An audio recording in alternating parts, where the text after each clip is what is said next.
his political opponent, all of the things he's done, we've become like a third world nation, and it's a shame. The damage he's done to our country, and I'd love to ask him, and will, why he allowed millions of people to come in here from prisons, jails, and mental institutions to come into our country and destroy our country. President Trump, we will get to immigration later in this block. President Biden, I want to give you an opportunity to respond to this question about the national debt. He had the largest national debt of any president in a four-year period, number one. Number two, that $2 trillion tax cut benefited the very wealthy. What I'm going to do is fix the tax system. For example, we have 1,000 trillionaires in America. Billionaires in America. And what's happening? They're in a situation where they, in fact, pay 8.2% in taxes. If they just paid 24%, or 25%, either one of those numbers, they'd raise $500 billion, I should say, in a 10-year period. We'd be able to wipe out his debt. We'd be able to help make sure that all those things we need to do, child care, elder care, making sure that we continue to strengthen our healthcare system, making sure that we're able to make every single solitary person eligible for what I've been able to do with the COVID, with dealing with everything we have to do with, look, if we finally beat Medicare. Thank you, President Biden. President Trump?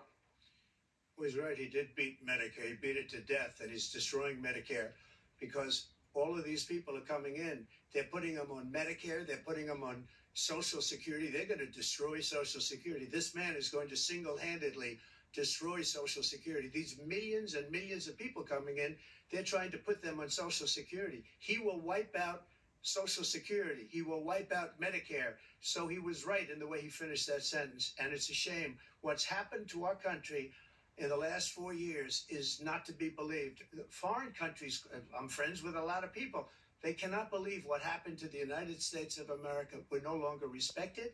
They don't like us. We give them everything they want, and they think we're stupid. They think we're very stupid people. What we're doing for other countries, and they do nothing for us. What this man has done is absolutely criminal. Thank you, President Trump. Dana? This is the first presidential election since the Supreme Court overturned Roe v. Wade. This morning, the court ruled on yet another abortion case, temporarily allowing emergency abortions to continue in Idaho, despite that state's restrictive ban.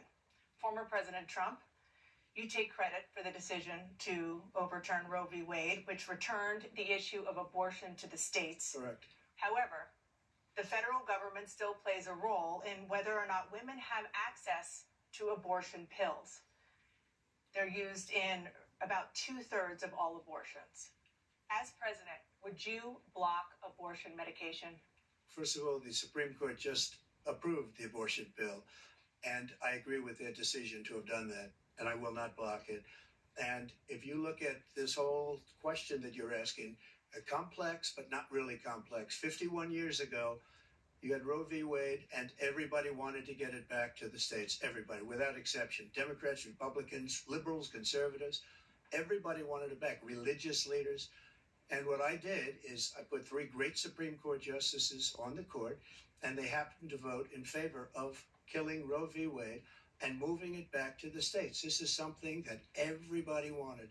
Now, 10 years ago or so, they started talking about how many weeks and how many this, getting into other things. But every legal scholar throughout the world, the most respected, wanted it brought back to the states. I did that. Now the states are working it out. If you look at Ohio, it was a decision that was, an end result that was a little bit more liberal than you would have thought.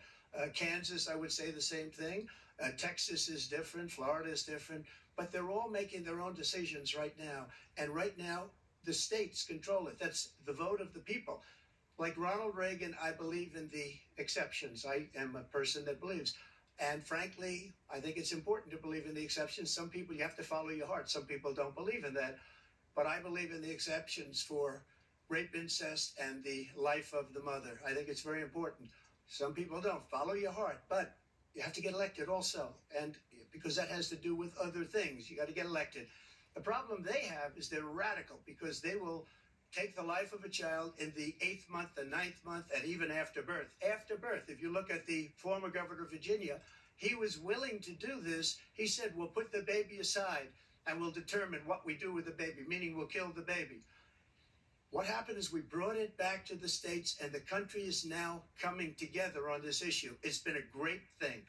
Thank you. President Biden? It's been a terrible thing, what you've done. The fact is that the vast majority of constitutional scholars supported Roe when it was decided. Supported Roe. And that's this idea that they're all against it is just ridiculous. And this is the guy who says the state should be able to have it. We're in a state where in 6 weeks, you don't even know whether you're pregnant or not, but you cannot see a doctor, and have him decide on what your circumstances are, whether you need help. The idea that states are able to do this is a little like saying we're going to turn civil rights back to the states, let each state have a different rule. Look, there's so many young women who have been, including a young woman who just was murdered, and he went to the funeral. The idea that she was murdered by an immigrant coming in they talk about that. But here's the deal: there's a lot of young women who are being raped by their in-laws, by their spouses, brothers and sisters, it's just ridiculous, and they can do nothing about it. And they try to arrest them when they cross state lines. Thank you.